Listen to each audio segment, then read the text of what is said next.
Today's video is going to be full of tea.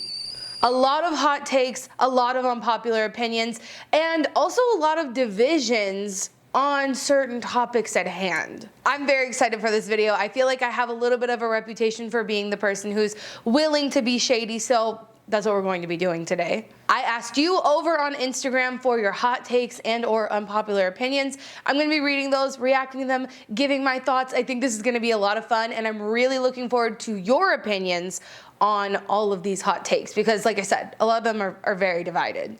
Excited to read the comments on this video. And we'll get into it after I give a huge thank you to today's sponsor, which is Native, the deodorant I've been using for many years, the only deodorant that doesn't make me stink and that changed their packaging from plastic to paper, which we love to see. If you've heard me gush about Native before and want to jump ahead, there's a discount code at the top of the description to get you 25% off with code Shelbi10. Okay, let's get into it.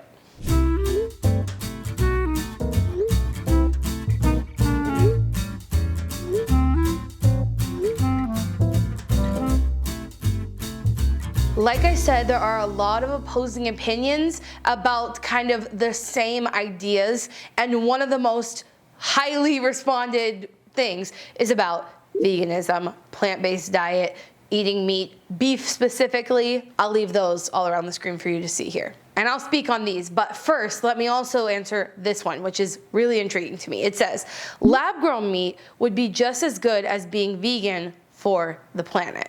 I'm gonna have to give that one a big fat yes.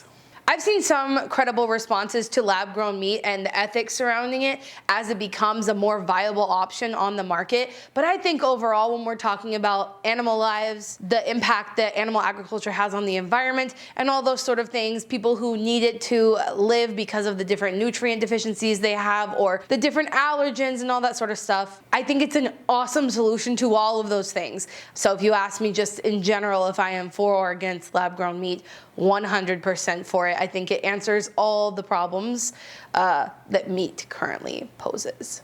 A lot of people said you can't be an environmentalist if you eat meat, and a lot of people also said not eating meat or eating meat is not that bad for the planet, and some people also said like eating local is more important than eating vegan.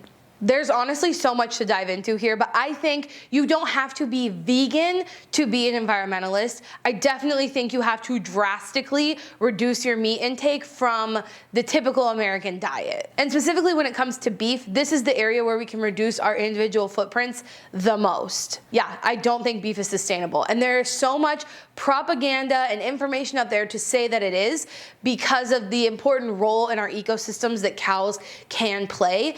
But I think cows can play that important role in the ecosystem without us having to breed more of them and kill more of them. And also, even if beef is raised sustainably, well, it literally cannot be raised sustainably at the current rate of consumption. To me, it sounds like a lot of propaganda was put out there by the beef industry to make beef look better because animals can play an important role in like revitalizing our soils. But that doesn't then mean that we have to eat those animals. I don't know, I personally don't think there's an excuse for saying that eating beef is environmentally responsible. But that's my hot take, and I am open to hearing yours. The point of us not eating beef, right, is not to create a demand for more of it to be produced. The more people eat more of this stuff, the more they have to grow it, the more resources are used, and et cetera, et cetera. You know that's how supply and demand works. That is the whole point of living sustainably and not buying things that you don't think are sustainable. This person says, eating meat when you usually don't is perfectly fine if it helps avoid food waste. So to me, this situation looks like I go to a family member's house, they cook all this freaking food for everybody, and after a couple days of leftovers, it's gonna get thrown away. I think it's perfectly fine to eat that, in my opinion. You can have a difference of opinion. It doesn't create more of a supply and demand, and people who identify as vegan would say it's still perpetuating the idea of animals being food, but that doesn't align with my logic. So that's my personal opinion. As I'm having a lot of fun reacting to your unpopular opinions and or hot takes, let me take a second to thank our sponsor. As I said before, Native is a deodorant brand that I've been using for literally years. It took me years of me and Madison being together to find a deodorant that was vegan, cruelty-free, and aluminum-free for her to switch to. Native is the only one that she would. I'm not kidding you guys. Dozens of deodorants I tried before she would switch. And if I'm being honest, all the deodorants I tried before really didn't work that great for me either, but because of the name of sustainability and avoiding the aluminum, I was like, you know what? This is fine. It's all fine. But little did I know that finding the right deodorant would make me feel a lot better about going around people and not stinking. I don't think you should have to stink to be an environmentalist, and neither does Native. So they have their wonderful formula that works exactly the same, but they've repackaged it into paperboard. They're also part of 1% for the Planet now, which means they are giving money to nonprofits that help support the environment. My favorite scent over the years has remained their charcoal scent, or you can even get their unscented version, which now they have their sensitive formula in their paper packaging, which I know so many of you have been waiting for. We love to see it. It's not sticky, it dries quick, and even in the Texas heat, I'm not stinking over here. So if you want to try it for yourself, like I say, I have a discount code. It's going to be Shelbi10 for 25% off, and you can click the link at the top of my description. Okay, back to more hot takes. Zero waste ain't the solution. Well, that's a very blatant way to put it, but I think zero waste in the way that it's been presented in the media and largely obviously by influencers on the internet is likely not the solution on a wide scale. I don't think that like at the current way our world operates, zero waste as it's been presented is a solution. I think that it would be so much more beneficial if we focused on making the systems that are not efficient, that led to the zero waste movement, more efficient. From my perspective, the zero waste movement was founded on the idea that recycling is broken and it doesn't work, which I agree with. But I think the only way to actually have a population on the massive scale that we currently have it, you can't just expect everyone to live the lifestyle as zero waste presents it. We need better recycling facilities. We need more producer responsibility. I also think that the stat that really pushed the zero waste movement was that like only 9% of plastics ever created have actually been recycled. I think that that is likely because most packaging was not designed to be recycled, right? So mixed materials that don't have efficient recycling processes, shapes and colors and sizes and all those sort of things that make recycling really difficult. I think that's likely the reason most plastics don't get recycled. And if we had producer responsibility for making sure that they had a duty to make packaging that would be optimized for recycling, we would be in a really different place. And I think that is definitely a much more viable solution. I guess that's my opinion. I definitely think that zero waste as it's been presented for a long time is not the solution. And I think now it's become very clear that there are solutions, but they are a little bit beyond me. Okay, speaking of zero waste not being a solution for our current population, I got a lot of people on both ends of this spectrum of basically saying it is unethical to have children and telling people it's unethical to have children is wrong. Like I got both perspectives here. So I have a very two-sided mindset on this, right? On the one hand, it's a slippery slope, eco-fascism-esque to say that it is unethical to have children or to shame people for having kids and all that sort of stuff. I think it's a slippery slope, though I personally hold that opinion to myself. I don't think it makes sense for me to bring kids into this world with the knowledge of what the world is going to look like by the time I'm in my 50s, and by the time my kid would be like graduating age. So for me personally, that's the stance that I've chosen to take. If I'm going to have kids, they're going to be adopted. I will not be birthing any children. On the other hand, literally just as numbers, there is going to be a point where we cannot sustain the amount of people on this planet. We live on a finite planet. So being able to just exponentially grow the population is numerically impossible. But I do think that if we looked more towards the way indigenous people lived before we had these like massive, high resource intensive lifestyles and cultures, we would be able to sustain the amount of people on this planet without a problem.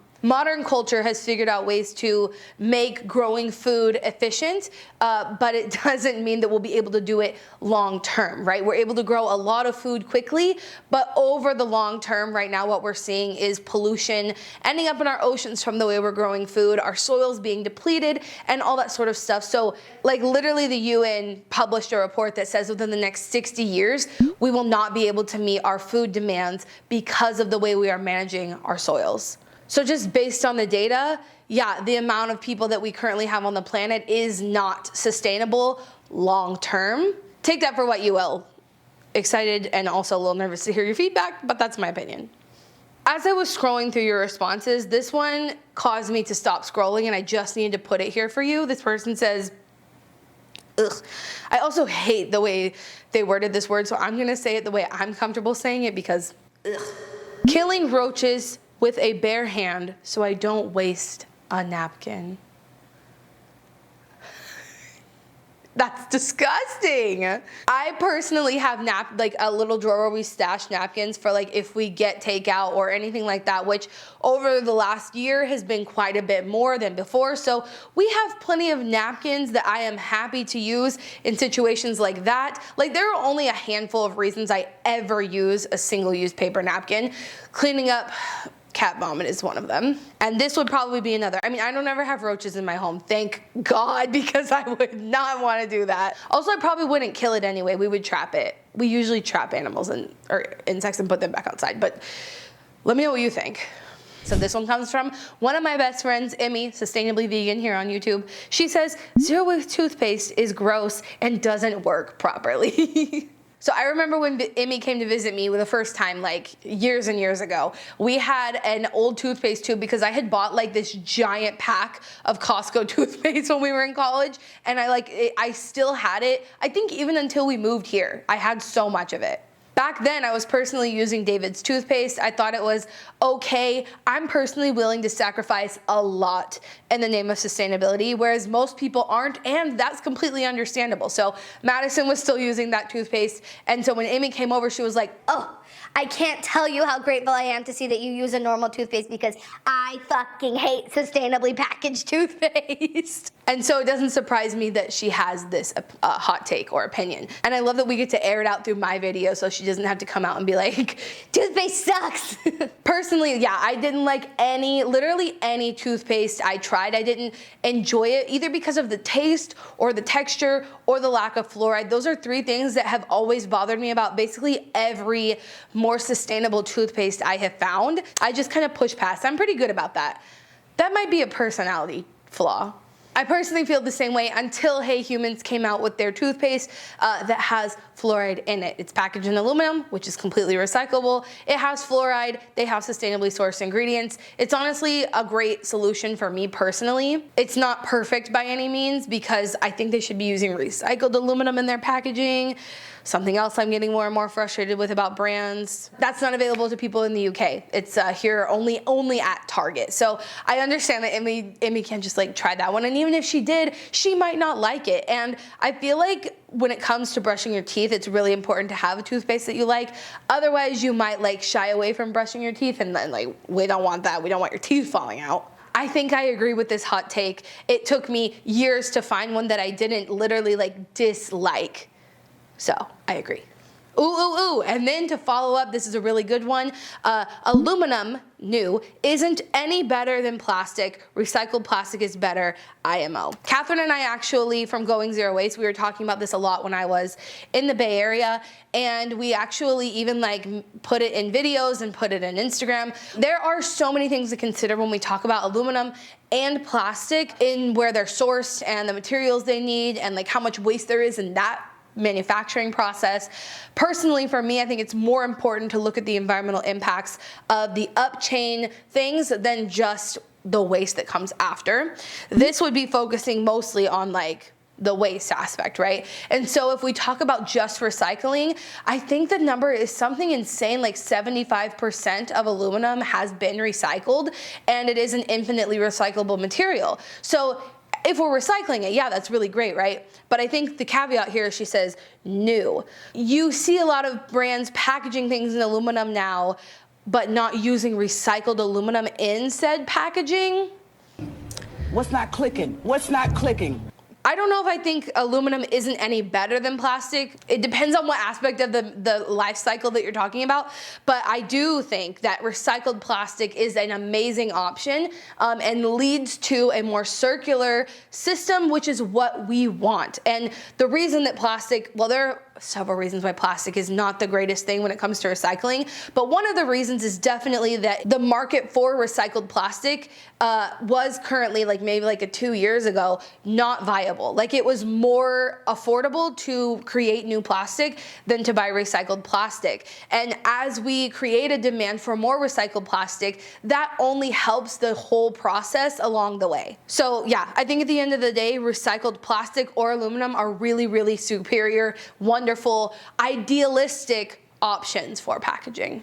Honestly, this was so much fun, and I hope you loved it so that I can do a part 2. But like I said, thank you so much for watching. Thank you to Native for sponsoring this video. Check them out at the top of the description. And remember, until next time, you cannot do all the good that the world needs, but the world needs all the good that you can do. Bye, guys.